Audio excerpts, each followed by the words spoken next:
Hello everyone, Tony in hichi video ahin the Piper kiti to sim anangai hom kidute.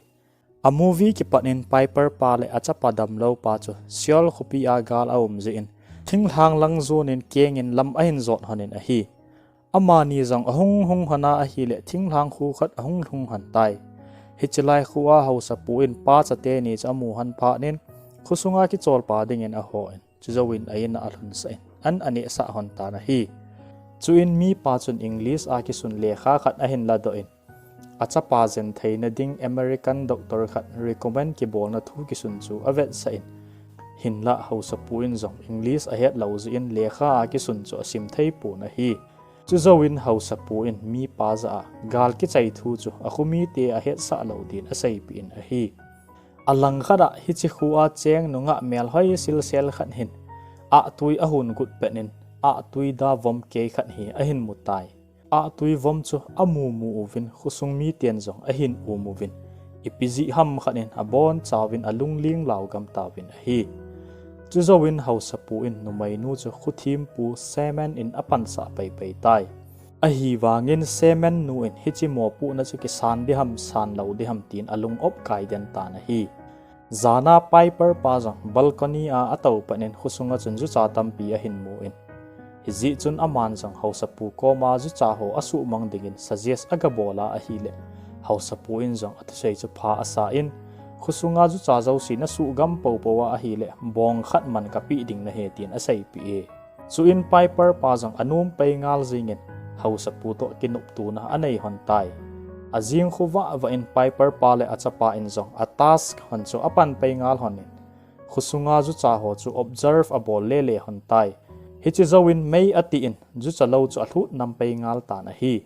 hichi pet chun hausa pu in hunama apan sa semen tha nu in zong bel alo gingin ki su thing na kin chu anei tai chom khat zawin khusunga zu chazo si chu in sunga pat ahung toi do la la ovin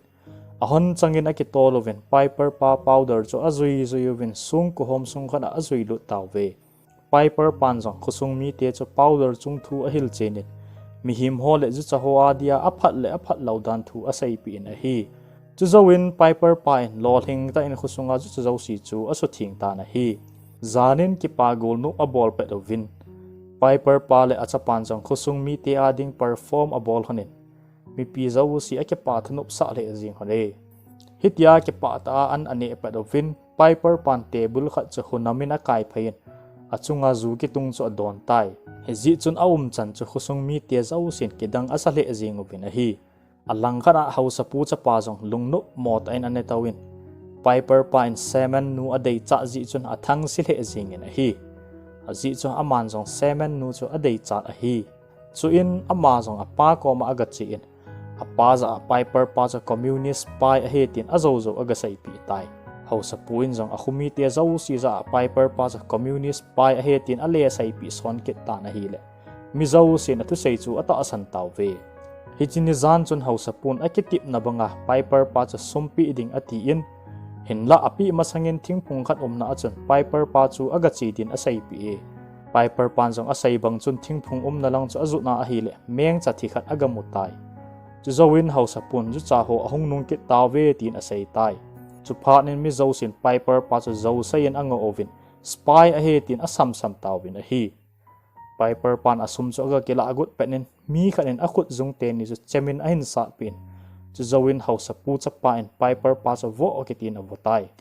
chu penin semen nu in zong gala pangin hausa pu cha pan Piper pa avo cha phat ta in anave in a hi chu zawin ama ho zong numai nu ko ma chun achi win Piper pa hin azo zo asai ham tin agadong tawe amanu in zong Piper pa chu mizo a he chale communist pai a he tin ahin ngo tai hichina bana khusunga anaki go pi pa in zong Piper pa chu spy a he tin ahin ngo kit ta na hi Piper pa zong ataw tho jingin nei that hi uvin tin angi atai chuin hausa pun chapang pa chu well na langa akai phain mi hon zong chapang pa chu wela ale ha gut a hi sa tawe hinla hausa pu chu azo sei na adang anagodo a tui agadon gut zo dan ane hi zawin Piper pa ko ma achi kinin Piper pa le acha pa chu sol do ding ati tai hinla hi chepet chun semen nu chun thimpu wan ahin kya in hilai mun chun ahong ta na hi chule ki dang ta in awai chu chem cha in ani ki sun ta na hi ama jong ahung gau changin khusung mi te ho za ni sa ahung su lo ni le na bon chawa na thiwa chule na cha teu jong a thi lo na ole hing mei theu he tin a sai pi tai chu in semen masanu in hichita banga gau thu an sai ji a khumi te in amanu chu anamat wa a hal ha au sin chu ahung ki mu in a hi gau thu a sai zo phanen semen nu jong gan thei ta in a thi pai tai hichinia pa chun ho sapu in jong van lamani sale tha su nam tin a veve jing tan chule semen nu thu sai cho a gel jing tai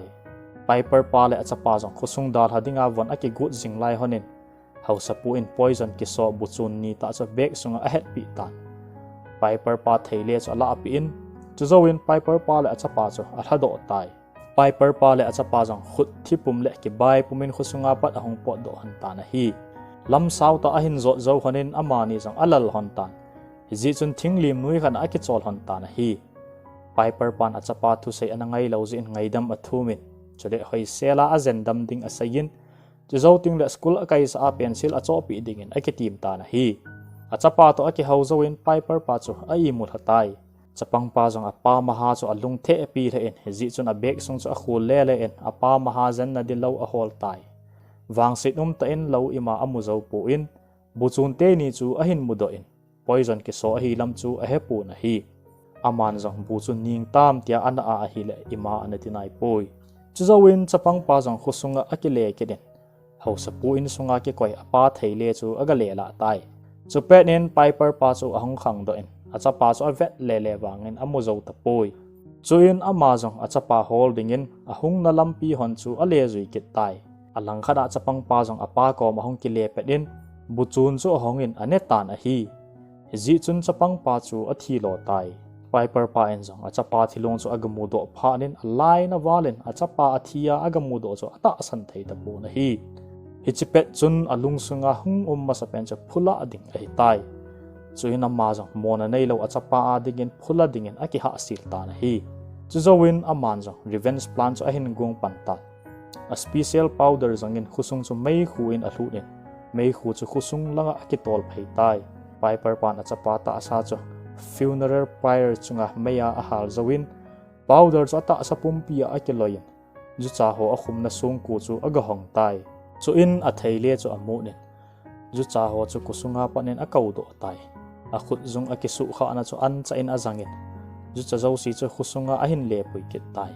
chu in ju cha ho chun a hon changin ahong ki tolawin khusung mi te zo si a banin ane awin a that gam ta ve ho sapa chapa jong ju cha ho hu sagin chun ahin su khangin apa chu kau ke tina kau tai pulanga ahung zam do a hi le ju cha hon tampi amu phanen ama jong meng chakul sunga chon alu nen ki cha ta in aga ki sel tai meng cha chu amanin ju cha ho chu ne sa aguna hi le meng cha chun ahin le khu nen kes ko chu atum hong khata na hi chu in ju cha hon ama pa cha pumin a bok movin ane ta ve chu in ho sa pu jong ahung khang do in ju cha ho chu ahin mu tai aman jong achapa akau le en a hol le wangin achapa chu amuzo ta poi chu in van lang avena hi le thla jong anewa ta pun saman te ni thu sei chu ahin gel do en ni sale tha awa lawa hi le na bon chawana thi diu a hi tia sei chu ahin gel do tai achapa chu meng chakula athia agamu do phanin a in sunga akile kenin achem jam chu asat do en ju cha honna kuna ke ven nan azang tai iti ju cha in mihim ane thai ham tin alung dong thai azingin chu in ju cha tam ta in house pu chu ahin nai win chu le hi chepe chun piper pa chu powder le ti san mat ti a om chu ahin mutai piper pa in house pu za kamel na mu kin hina ke pa lo ham tin a zon ka min nei bol na bang wa ka bol in hi we tin a sei tai house pu jong a ki thim chan gut te yen chu le piper pa in ju cha ho control aboard hi chu ki dang asa in mihim na hi ham thilha na hi ham tin a dong chule piper pine khusung mi tia chunga happy na neu khat be anei lo ji chun lamdang asai na hi amma zonga ki chat wal zin zamang ding aguna hi le piper pine hoyana zamang gun ham tin a hin le kawin hin la ho sapoi na tu sei chungai pi lowin thing ba a ki hit luya chun a ki zut tau tai piper pine theile chu a hin mut kinin ju cha ho chun lui na langa chun ano phain luya chun a ke chop do sa tai ho sapoin zong ju cha ho chu thing la ding a go in ata sa chu allo le hin la ju cha ho chu a thing la zo ta poi ki cha ta a ki khai jing lain ju cha khanin a ki khai na khaw chung langa ana chi chu a hin mukit tai chu cha in khaw chu a chi tan pha den ho sa pu jong chu zong hi in a hi tu la a chu in a thi ta na hi chu le ju cha hon ata sa chu a bok mo win ane taw win a hi jing khu ahung wa pha nen van lama ni sa su jong a ki mu do ta pu na hi khusunga chun chapang ho bo se om taw win mun khada ahung ki su khom taw win a hi chapang ho jong ipithil su ham tin akidong tu la ala ovin anu le apa te chu asam sam ta vin a hi hin la wang sinom ta en kuiman a hin dan but ta po ve hitia anu le apa te a ko pe ovin piper pa theile mut gin chu a hin za ovin ama ho jong thilgin na lang chu a zon ta vin a hi piper pa chu agamu do pha ovin chapang hon jong anu le apa te na adong ovin hin la piper pan ima sei lawin a pipe chu kinga lawin amut tai suin ala ova chapang naw pu pa chun piper pa chu ata san loading a hi chu a hin gel do in anung zui loading asat ka ata na hi piper pa in chapang ho chu a ki zui sa in suin ju cha ana koi na kusunga chan aban banin alu sa tai chapang naw pu pa in jong lut loading asat ka le kin hin la a chai nan ama jang agul te nung chun anaw sen pu da chun alut han ta na hi chapang ho zo si sung kusunga alut pha no win piper pa in sung ku chu sung tum len ta khan a hu bit tai zawin piper pa jong lhagaw nei lo mi bangin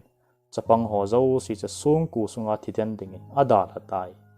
hichia hin a movie ahong ki chai tai